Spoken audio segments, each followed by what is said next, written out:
Social media पर जैन समाज के सबसे लोकप्रिय जैन न्यूज चैनल महालक्ष्मी महीने के आखिरी दिन 30 अप्रैल रात्रि 8 बजे आपके पास लाए हैं कुछ एक खट्टी मीठी बात। एक अच्छी खबर बन गई और एक थोड़ी सी खट्टी खबर बन गई। शुरू करते हैं आज की बात। पहले करते हैं थोड़ी खट्टी खबर के साथ। ऐसा ही क्या हो गया समाज के साथ कि जो पीड़ित था, दुराचार पीड़ित परिवार को ही उसे ही समाज ने बाहर कर दिया। क्या यही न्याय है हमारी जैन समाज का? चिंतन करने की बात है। वह दुखित परिवार जिसके दुख को बांटना चाहिए। हम पहले ये चैनल महालक्ष्मी स्पष्ट कर दे, चैनल महालक्ष्मी किसी भी संत तो छोड़िए, आप किसी श्रावक के साथ भी मार पीट करने के लिए बिल्कुल उसका घोर विरोध करता है। किसी के साथ मार पिटाई हिंसा कभी नहीं करनी है, ना करनी चाहिए। हमसे पहले इस बात को हम एक बात सबके मन में डालना चाहते हैं। पर दूसरी बात, जिसके घर में ऐसा हो जाता है और उसको ही हम उसके साथ सामाजिक बहिष्कार कर दे, उसका समाज जैसवाल समाज, बाद में कहीं हम उसके साथ आजीवन असहयोग करेंगे यह कह के उसको थोड़ा सांत्वना दी। पर क्या यह सही उचित न्याय है?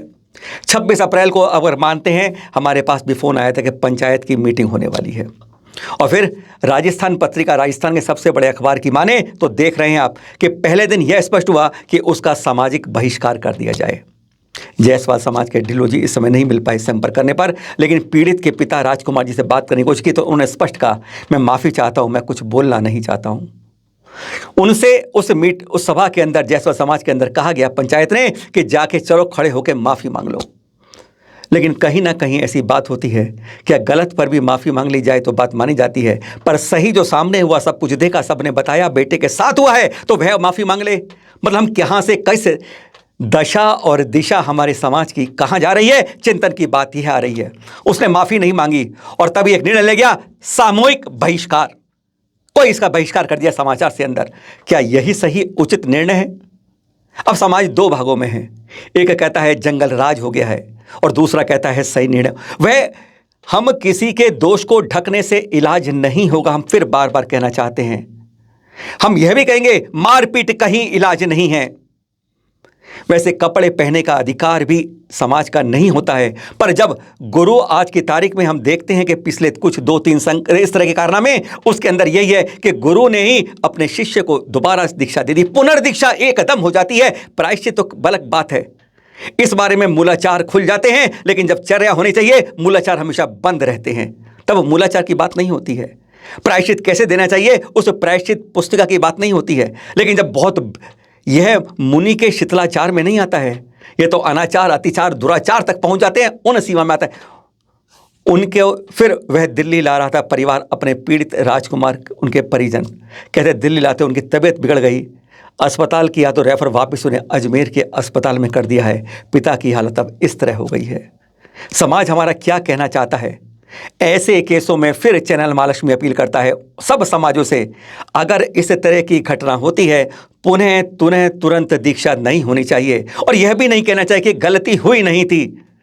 गलती को ढांकना किसी भी तरह का सही कारण समाज के लिए नहीं होता है। पीड़ित को बहिष्कार कर दिया गया, बाद में आजीवन असहयोग कर दिया गया। यह दोनों कतरने हम नहीं बता रहे हैं। 3 दिन पहले हमारे राजस्थान में इस अखबार ने पूरा ढिंडोरा पीट दिया है। फिर आप कहते हैं कि यह अजैनों पर तो पहुंच चुका है। 40 लाख से ऊपर अखबार बिकता है। अरे यहाँ चंद हजार देखते हैं, उसमें 95% हम जैनों को जागरूक करते हैं। क्या है यह उचित न्याय? चिंतन करें हमारा पूरा समाज, हम भी करें और करें आप। और देखिए, राजकुमार जो दुराचार पीड़ित बेटे के पिता है ना, उनको भी क्रोध आया मन में, लेकिन वह थाने तक गए कि मैं इस पर रिपोर्ट करवाऊंगा। और सोचिए, अगर एक संत के खिलाफ, जो कथित संत है, ऐसी हो जाएगी। पर उन्होंने भावना भाई, मेरा बहिष्कार कर दिया गया है पर मैं ऐसा बड़ा कदम नहीं उठाऊंगा, हमारे अनुसार गलत कदम नहीं उठाऊंगा। वह थाने तक गए और खाली हाथ आ गए, रिपोर्ट नहीं कराई। हम इस बात में अच्छा कहेंगे, जो कहते हैं उनकी सुधि कायम रही, क्योंकि हम नहीं चाहते किसी को बदनाम करें या पर गलत घटना को गलत तो कहें, इतना तो हम लोग हिम्मत करें। और अब करें मीठी मीठी बात। दिल्ली के पास लव जिहाद की हुई ख़त्म कहानी अब आपके साथ। कल हमने बताया था, हम आपको फिर कहते हैं, जब जब आप जागरूक होंगे, कोई आप अकेले नहीं कर पाएंगे, लेकिन समाज जब बहुत बड़ा होगा तो वह काम कर जाएगा जो नहीं हो सकता। लव जिहाद के बारे में 2 दिन पहले जो चैनल महालक्ष्मी ने पहले वेबसाइट से और फिर आपके सामने की आवाज़ उठाई थी ना, उसका रंग देखिए क्या हुआ कि एकदम वापिस हो गया। अब आपको 2-3 बातें और बता देते हैं।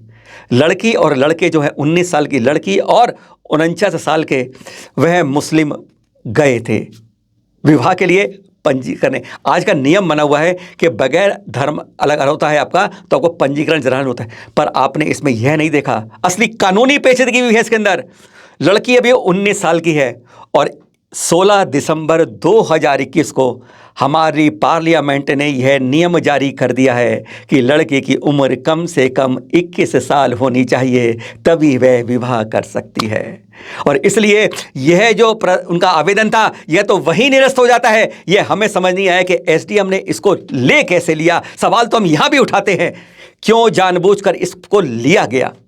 जब लड़की अभी 19 साल की है, वह आवेदन विवाह के लिए कर कैसे सकती है जब कानून 21 साल का 16 दिसंबर को ही पार्लियामेंट में पास हो चुका है? और अब ये सुन लीजिए, जब हमने इस बात को आवाज़ उठाई, चारों तरफ आवाज़ फैली, तो यह बात जन जन तक पहुंची और उन लोगों तक भी पहुंच गई जिन्होंने इसमें काम किया। सागर मलिक एक नाम है, उन्होंने जाकर माँ बाप को भी सुना है। जो जानकारी मिली कि माँ बाप तक को इस घटना का मालूम नहीं था, वह माँ बाप तक पहुँचे, लड़की को बुलाया, 1 घंटे तक लड़की को समझाया, उसका भविष्य बताया, अतीत बताया, वर्तमान बताया।